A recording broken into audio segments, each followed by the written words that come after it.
ku cyumweru tariki ya 10 z'ukwezi kwa 4 2022, umunsi w'ijana w'umwaka.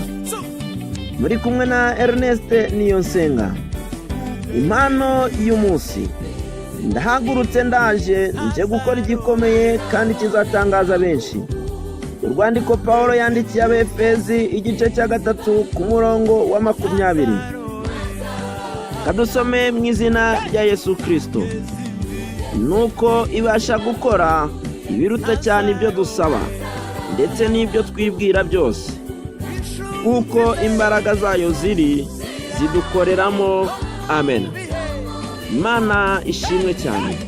Uyu munsi umunsi wo ku cyumweru ni umunsi w'ijana w'umwaka wa 2022.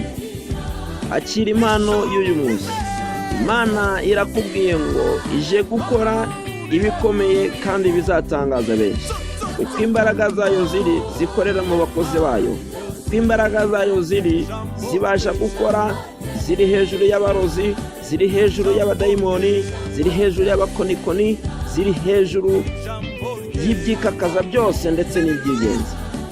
Imyuka mibi yose irazihunga.